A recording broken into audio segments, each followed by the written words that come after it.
Dernière journée de dressage sous le soleil et un classement provisoire après cette première épreuve très prometteur pour les Français. Si James Avery et Vitaly restent leaders chez les 7 ans, on retrouve 3 tricolores dans le top 10. Thomas Carlyle et Athos de Barbotière rejoignent Astier-Nicolas à la 6e place provisoire, ex-aequo avec 44,6. La meilleure performance de la journée est signée Jean-Loup Bigot, qui se classe 2e avec Action de Bellem et partira sur le cross avec 44 points.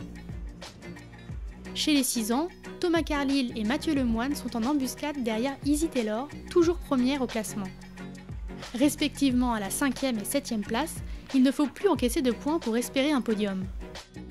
Et enfin, pour sa première participation, la vice-championne de France Clotilde Bella ne boude pas son plaisir sous les couleurs nationales. Je pense que c'est un petit peu le rêve de tout le monde d'arriver à porter un peu les couleurs de la France. Je pense à ceux qui sont souvent en équipe de France, qui sont les Europes et tout ça, ça donne très envie. Et puis non, c'est une vraie fierté du coup. On a envie de bien faire parce qu'on sait qu'on a beaucoup de chance. Ça fait bizarre, mais j'aime bien. Avec son cheval Big Boss Mélo, ils ont bénéficié des conseils expérimentés du staff de l'équipe de France. Et c'est des gens vraiment qui sont super professionnels. J'ai travaillé avec Serge 2-3 fois, ça a été vraiment enrichissant. Il est vraiment de très bons conseils. Et puis je pense que ça fait vraiment progresser. Et puis c'est vrai que quand on fait que du haut niveau et qu'on travaille toujours avec ces gens-là, ça doit être vraiment génial. Nous, on est au fait des épreuves, des championnats d'Europe, des championnats du monde, et on sait exactement ce que veulent les juges.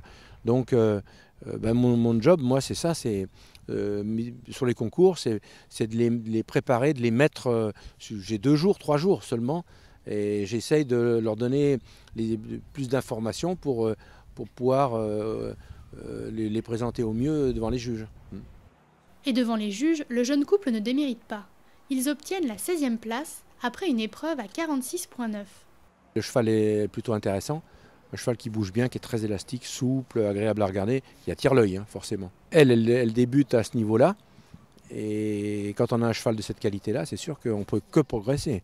Et c'est sûr que s'il garde le cheval, c'est sûr que Clotilde va évoluer sur le plan technique.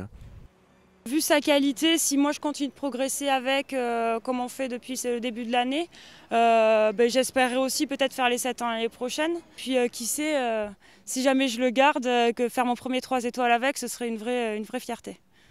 Car même si l'on aimerait retrouver ce couple au plus haut niveau, la réalité de cette discipline rattrape très vite ces cavaliers professionnels. Il y a des chevaux qui sont sûrement très prometteurs, mais encore une fois, il y a un vrai marché du cheval. Les cavaliers de complet, ils ont du mal à vivre.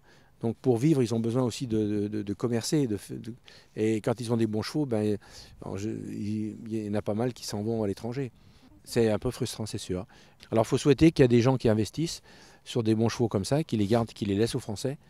C'est notre souhait.